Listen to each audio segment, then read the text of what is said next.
हम मैच हार गए हैं, बॉल भी अच्छा नहीं कराया और हम मैच हार गए हैं और शायद वर्ल्ड कप भी से भी बाहर होने के बिल्कुल ही करीब आ गए हैं। जो इक्वेशन थी कि फला फला से हारे, इनफैक्ट वर्ल्ड कप के बहुत सारे मैचेस हमने बड़े बड़े रेलिवेंट कर दिए हैं। अभी इंडिया ने इंग्लैंड से खेलना है, न्यूजीलैंड और ऑस्ट्रेलिया ने खेलना है, कुछ साउथ अफ्रीका के मैचेस रह गए थे, मगर पाकिस्तान वर्ल्ड कप से तकरीबन बाहर हो गया है। बहुत क्लोज मैच गया। नवाज ने बहुत जो बॉल कराई है उसके बाद नज़र आ रहा है कि बाबर आजम भी गुस्से हो रहे हैं नवाज के ऊपर कि ये बॉल किस किस्म की उनकी तरफ से कराई गई। 9 विकेटें हमने गिरा दी थी, 18 रन चाहिए थे, हमारे फास्ट बॉलर्स बॉलिंग कर रहे थे मगर उनके ओवर्स खत्म हो गए। नवाज आए, नवाज ने दूसरी बॉल पर ही चौका खाया और पाकिस्तान बहुत ही क्लोज मैच साउथ अफ्रीका से हार गया है, तकरीबन वर्ल्ड कप से बाहर भी हो गया है। हमारे साथ फैजान लखानी भी मौजूद होंगे तो उनसे पूछेंगे कि अब क्या इक्वेशन रह गई है। मगर सिकू भाई, डिसअपॉइंटिंग, आखिर में उम्मीद पैदा हो गई थी। रजाक भाई तो बड़े कॉन्फिडेंट थे कि पाकिस्तान के हक में मैच है, बाउंड्री ना लगे और बाउंड्री खाली है। बाबर आजम बड़े नाराज नजर आ रहे थे नवाज से आखिर में। नहीं, ओके, उसने बॉलिंग गलत कर दी है ना। देखिए, इतने इंपॉर्टेंट मौके के ऊपर आप एक शॉर्ट गेंद कर दें और बैट्समैन को तो ना आगे गया वो ना पीछे गया, वो शॉर्ट गेंद को उसने फ्लिक किया है। वहां पे लड़का भी नहीं था कोई, आई डोंट नो कि स्क्वायर लेग लिया हुआ था नहीं लिया हुआ था, ना स्क्वायर लेग भागा ना फाइन लेग भागा। इसका मतलब है उन्होंने मिड विकेट और लॉन्ग ऑन लिया था तो लड़के चढ़ा देते। मैं तो इस बात पे, देखिए मैच बहुत अच्छा हुआ, बहुत इंटरेस्टिंग हुआ, one of the best matches of the world cup ये हो जाएगा, सब कुछ है। मगर हमारे एज अ पाकिस्तानी बड़ी डिसअपॉइंटमेंट हो रही है। कप्तान से मुझे बड़ी डिसअपॉइंटमेंट हो रही है कि बीच के अंदर उसको स्लिपें रखनी चाहिए थी, लड़के चढ़ा के रखनी चाहिए थे, मतलब उसने नहीं किया। आई डोंट नो, उनकी कप्तानी पे हमेशा मेरा क्वेश्चन मार्क रहता है। अब तो और ज्यादा बढ़ गया है। रजाक भाई, आखिर में ज्यादा अटैकिंग होना चाहिए था बाबर आजम को। आपको भी लग रहा है, जो सिकू भाई कह रहे हैं कि जब बिल्कुल फंस गई थी साउथ अफ्रीका तो ज्यादा अटैकिंग होना चाहिए था? डेफिनेटली जब 9 विकेटें गिर चुकी थी उस वक्त जितने फील्डर थे बाउंड्री पे सब ऊपर आ जाना चाहिए थी, उनकी सिंगल रोकनी चाहिए थी और क्रिकेट ये चाह रही थी कि वो हिट मारे। जब हिट मारने का चांस होता तो उसमें विकेट लेने के चांस ज्यादा हो जाते। तो ये थोड़ा सा मैं समझता प्लान गलत हुआ है कि वो सिंगल पे सिंगल होती रही है तो वो फिर जो प्रेशर है वो बड़ा ऑफ होता गया। जब मुझे सिंगल नहीं मिलेगी, अगर एज ए बैट्समैन मैं अगर देखूं तो मुझे सिंगल, मुझे फिर बाउंड्री ढूंढनी पड़ेगी। जब बाउंड्री मारने जाऊं उसमें चांस ज्यादा हो जाता है। इनको चाहिए था सारे फील्डर ऊपर ले लेते, इवन के ये जो स्वीप पे जो चौका लगे, अगर ये भी फील्डर ऊपर होता तो ये रन भी रुक जाते, बाउंड्री भी रुक जाती, तो उनको फिर मारनी पड़ती शॉट। सब तो आखिर में ओवरऑल जो बॉलर्स को यूज़ करते रहे, जाहिर आखिर में तो लग रहा था कि पाकिस्तान का कहीं ना कहीं लक चल रहा है। शाहीन शाह अफरीदी भी, हारिस रऊफ भी, वरना हारिस रऊफ बहुत पिटे हैं पूरे टूर्नामेंट में, उनको बहुत पिटाई पड़ी है। बट सिकू भाई ओवरऑल सही यूज़ कर रहे थे क्योंकि मैच तो इतना क्लोज हो गया था, 9 विकेट डाउन तक आखिर में तो होता है। फिर जीत जाते तो शायद हो रहा होता कि जी हमारी अच्छी विक्ट्री हो गई। नहीं, देखिए ओवरऑल तो मैच बहुत अच्छा हुआ मगर कुछ चीजें तो गलती हुई। एक तो शाहीन को मुझे ये नहीं समझ में आई, उसने राउंड द विकेट आकर वो बॉल करा रहा था आउटसाइड द ऑफ स्टंप, जबकि 7 या 8 लड़के आउट हो चुके थे। जो बैट्समैन था, जो टेल एंडर था, वो पाँव जोड़कर खेल रहा था। जब आप पाँव जोड़कर खेल रहा हो और उसने जब ओवर द विकेट आकर कराई तो वो गेंद बहुत अच्छी लगी, डेंजरस सी लगी। वो आके मिडिल स्टंप पे पड़ी है, हिली है, तो बैट्समैन थोड़ा सा हिल गया। मैं हैरान हूँ कि इतने सारे ये क्रिकेट खेलते हैं, इतनी ये माशाल्लाह से इनकी एक्सपीरियंस होता जा रहा है, क्या किसी ने आके इनको उसको नहीं बोला कि वो मुसलसल आके राउंड द विकेट जो है, जब राउंड द विकेट होती है तो एंगल गलत बन रहा है ना, और ओवर द विकेट जो है फिर वो एंगल सही बनता है, विद इन द स्टंप्स बनता है। तो मैं हैरान हूँ कि शाहीन ने जो आखिरी ओवर कराया है और उससे सेकंड लास्ट ओवर भी जो कराया, 2 ओवर ऐसे कराए जो उसने राउंड द विकेट कराया, उसको नहीं कराने चाहिए थे, उसको ओवर द विकेट करा के विद इन द स्टंप्स रखना था। इस भारत में मैच कवर कर रहे हैं लिए गए हुए हैं फैजान लखानी। जाहिर पाकिस्तान लगातार 4 मैच हार गया, बट फैजान क्या कोई चांस रहता है या हम वर्ल्ड कप से बाहर हो गए? क्या कैलकुलेशंस किए हैं आपने? देखिए शायद चांस तो अभी पाकिस्तान का बाकी है, बट वही अगर मगर वाली सूरत हाल और दूसरों के मैचेस वाली सूरत हाल जो हमेशा बड़े इवेंट तो पाकिस्तान के साथ रहती है, तो पाकिस्तान को सबसे पहले तो जो सबसे अहम बात है कि अपने बकिया जो 3 मैचेस उसके हैं, बांग्लादेश से जो अगला मैच कोलकाता में, फिर बेंगलोर में न्यूजीलैंड में, फिर अगेन कोलकाता में इंग्लैंड से, वो कन्विंसिंगली जीतते हैं। फिर पाकिस्तान को साथ साथ ये भी होप करना होगी कि ऑस्ट्रेलिया के साथ कोई ना कोई एक अपसेट हो जाए और वो जो बड़ी टीमों से जो उसके मैचेस है उन मैचेस में भी। मगर एक अपसेट से तो काम नहीं चलेगा फैजान। ऑस्ट्रेलिया को 2 मैच में हारना होगा और पाकिस्तान को कन्विंसिंग जीतना होगा, तभी शायद कोई चांस बने। ऑस्ट्रेलिया को 3 मैचेस अगर हार जाए, ऑस्ट्रेलिया का 3 मैचेस हार जाए तो पाकिस्तान के लिए बहुत अच्छा है। अगर ऑस्ट्रेलिया 2 मैचेस हार जाए तो फिर नेट रन रेट पे फिर पाकिस्तान के लिए यहाँ फिर केस होगा। बट अगर ऑस्ट्रेलिया 3 मैच हार जाए तो पाकिस्तान के लिए आसान राहें हो सकती है।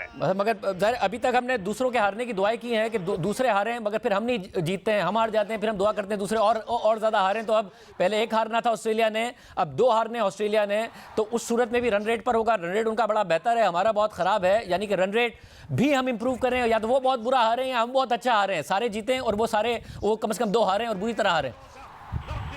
जी देखिए, पाकिस्तान के साथ ये कोई सिचुएशन नहीं है शाहजेब। अगर आपको पिछला T20 वर्ल्ड कप याद होगा जिसमें हम उम्मीद कर रहे थे कि एक अपसेट हो जाए, वो अपसेट हुआ जब नेदरलैंड्स ने साउथ अफ्रीका को हराया और उसकी वजह से पाकिस्तान की राहें खुल गई। इनफैक्ट हमेशा ही बड़े इवेंट में पाकिस्तान के साथ ऐसी बड़ी अगर मगर की सिचुएशन होती है। आज तो 1992 याद होगा जिसमें ऑस्ट्रेलिया वेस्ट इंडीज के मैच के रिजल्ट पर पाकिस्तान की क्वालिफिकेशन का इन्हिसार था। तो ये पाकिस्तान के लिए नई सिचुएशन नहीं है। अब वही सूरत हाल है कि कौम दुआएं करे और पाकिस्तान क्रिकेट टीम मैदान में कन्विंसिंगली अपना बकिया मैचेस जीतने की कोशिश करे।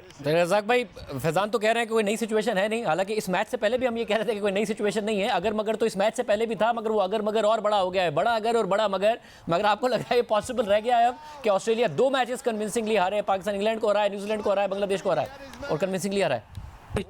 बात ये नहीं है कि वो हारे या जीते, बात ये है कि पाकिस्तान किस तरह क्रिकेट खेल रहा है। इस विकेट पे पाकिस्तान ने सबसे पहले स्कोर बहुत कम किए और जिस इंटेंट से पाकिस्तान खेल रहे हैं तो ये पाकिस्तान के स्टैंडर्ड के मुताबिक क्रिकेट नहीं खेल रहे। पता नहीं कि इनको क्या हो गया, क्यों ये शॉर्टें नहीं खेलते, अपने बैट को क्यों रोक लेते हैं, रने बॉल करके 50 करके फिर आप खुद आउट हो जाते हैं सारे।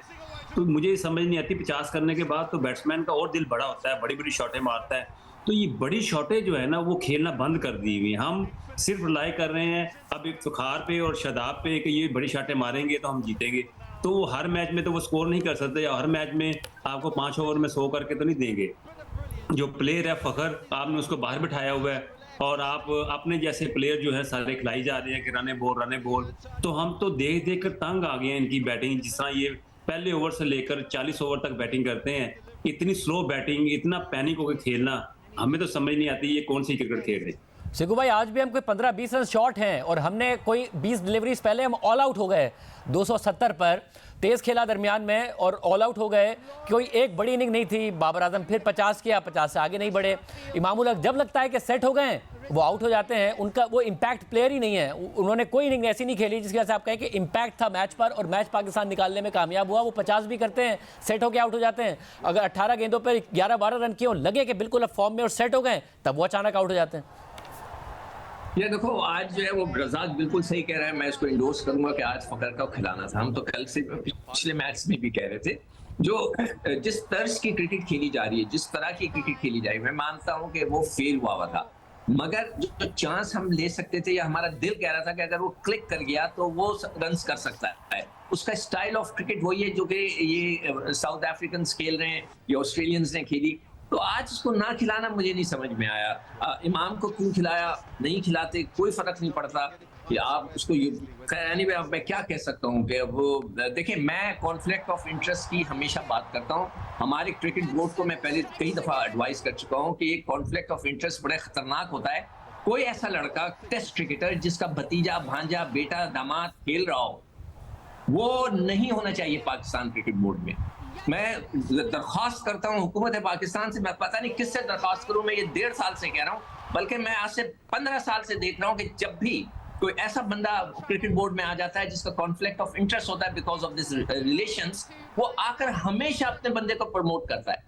तो हमें इसको खत्म करना पड़ेगा। ये पॉलिसी बनानी पड़ेगी पाकिस्तान क्रिकेट बोर्ड से। अगर वो ये चेयरमैन साहब को कोई मेरा पैगाम पहुंचाए कि एक ये पॉलिसी बनाए कि कोई लड़का, कोई क्रिकेटर जिसका भतीजा, भांजा, दामाद खेल रहा है, वो क्रिकेट बोर्ड में नहीं आएगा। बस।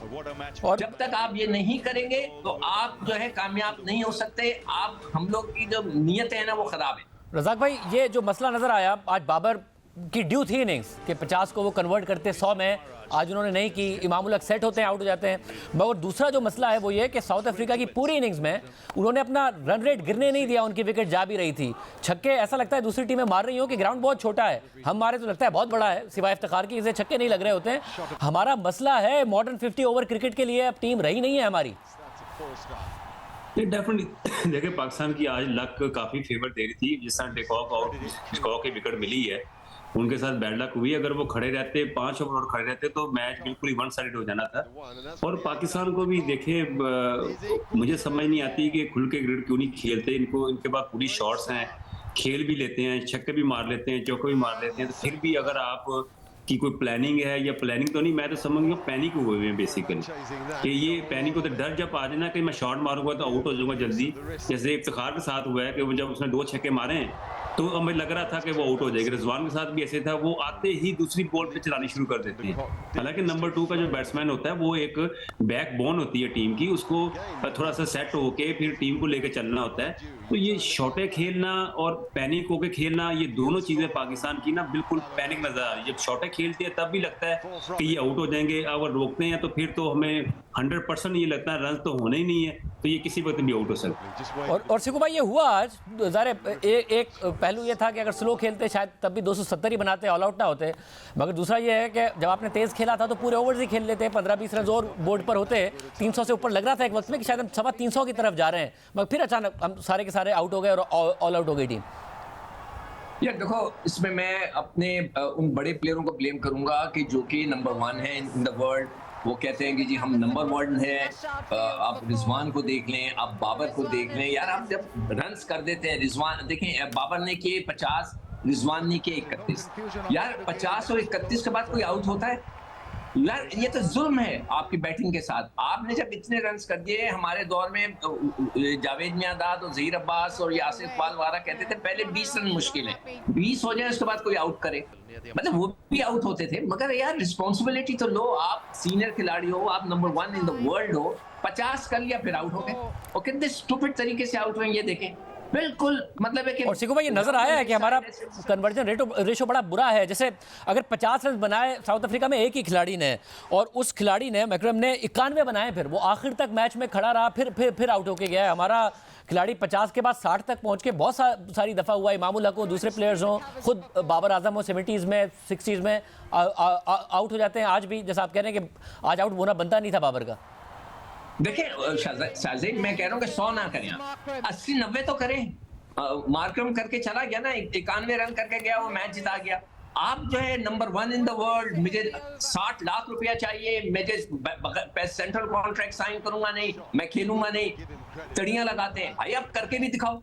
अब क्रिकेट बोर्ड को चाहिए कि भाई पूछें उनसे जब आए कि भाई आप क्या किया, आप इतने पैसे मांग रहे हैं, आप सब कुछ कर रहे हैं, 50 से ऊपर नहीं जा रहे, अपने 50 में कर लूं ताकि मेरे पॉइंट्स बनते रहें। ये क्या हुआ? तो मैं माजरत के साथ एज अ पाकिस्तानी मैं गुस्से में हूं इस बात पे कि भाई बाबर और Rizwan the most senior cricketers, एक 31 पे आउट हो गया, एक 50 पे आउट हो गया, अपने रन्स कर लिए, इसको आगे क्यों नहीं लेके जा रहे? क्या मतलब है कि व्हाट्स योर प्रॉब्लम? इसका मतलब है कि you are not fit in. आप 30 के खिलाड़ी हो, 40 के खिलाड़ी हो, फिर हमें और भी 40 के 50 के और खिलाड़ी ढूंढने पड़ेंगे। तो ये बढ़ ही नहीं रहे। ये रज़ाक भाई क्या मसला है? चाहे हाई स्कोरिंग पिचेस भी पर 100 कर दिया आपने, श्रीलंका जिता दिए, रिजवान साहब उसके बाद खुश। हाई स्कोरिंग पिचेस भी हमने देख लिए। एक वक्त में एक टीम के 2 खिलाड़ियों ने 100 मारे हैं। हमारा नहीं हुआ ये। हमारा तो एक मैच में मुश्किल से एक आध मैच में 100 हुआ है, एक रिजवान ने किया, और इसके अलावा एक और है। तो क्या वजह है कि हमारे तो हुई नहीं, एक मैच में एक ही इनिंग में 2 प्लेयर्स ने 100 मारे होते हैं। साउथ अफ्रीका ने किया है, ये दीगर टीमों ने भी किया है। सर मैं बाबर आजम इस वक्त बात कर रहे हैं, वो जरा हम आपको दिखा दें। We've got one. Baba, first up, your dressing room. It must be a difficult place right now. Yes, to be honest, we are very close, but we are not finished well. Very disappointing for all the teams. The general feeling must have been of a great fight back, but also of a chance missed. Yes, we have a fight back very well. We are, I think, in the batting, we have a 10 to 15 run short.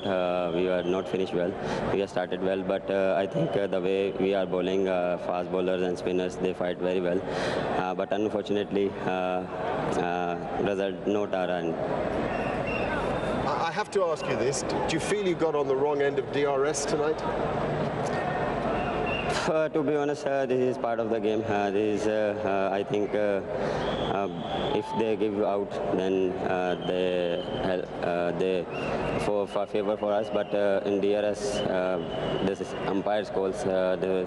So I think this part of the game. Yeah, sure, absolutely. The most interesting sight in many ways was the desperation of your players on the field at the end. Many of them hitting the ground in horror at what had just happened. It shows how much you really cared.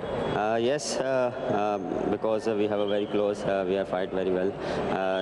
I think disappointing for everyone.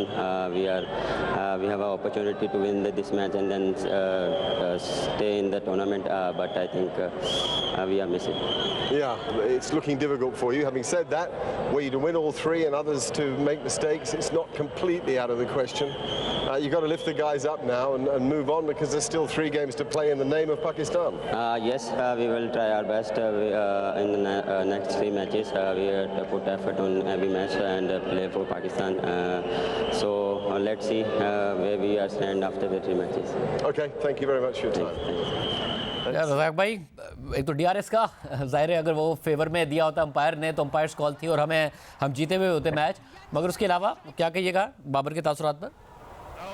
देखिए, भी उन्होंने कहा जी अब हम कोशिश करेंगे पाकिस्तान के लिए खेलें, और ये तो इसी समझ नहीं है। DRS का देखें, हमारा जो उनकी विकेट गिरी है, जो उनका वन डाउन बैट्समैन आए हैं, तो वो भी अगर अंपायर राउंड ना देता तो वो नॉट आउट होता, और ये भी पाकिस्तान को फेवर मिली। और अब यहाँ पे भी ये जो थी अंपायर कॉल थी, कोई अंपायर कॉल करे तो अगर किस भी बॉल कर रहा होता है स्टंप को तो वो आउट हो जाता है। तो ये अंपायर पे डिपेंड करता है, ये लक की बात भी है। और बाबर भी खुद जब ये आउट हुए तो अंपायर ने इसका नॉट आउट दिया था, अगर वो DRS ना लेते तो ये नॉट आउट होते। तो ये तो पार्ट ऑफ गेम में चलता रहता है। बाकी ये कि चाहिए, ये एडमिट नहीं करते, हर मैच में यही कहते हैं कि जी 15-10 रन शॉर्ट थे। ये किसने रन शॉर्ट किए?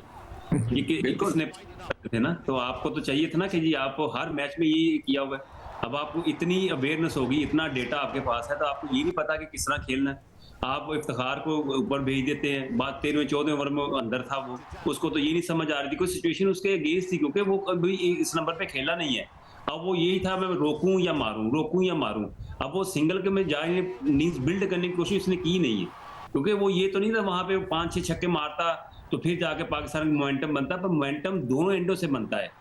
ये उसमें नहीं है लागू, ये आप पे भी जिम्मेदारी है कि आप भी छक्के चौके मारें, क्योंकि आपके दिल में डर है कि जब मैं मारूंगा तो आउट हो जाऊंगा तो मेरा फिर वो नाम जो खराब हो जाएगा। तो हमें ऐसा नाम नहीं चाहिए जिसमें आप नंबर 1 में हो और आपकी एवरेज 50 से ऊपर हो या 50 की एवरेज वाले प्लेयर हो। तो हमें तो ये देखना है कि आप टीम के लिए कितने कामयाब हैं, टीम को कितने मैच जितवा रहे हैं। बेशक आपकी एवरेज 40 की हो या 35 की हो, वो ज्यादा फायदेमंद है। सिकू भाई, आपका कमेंट?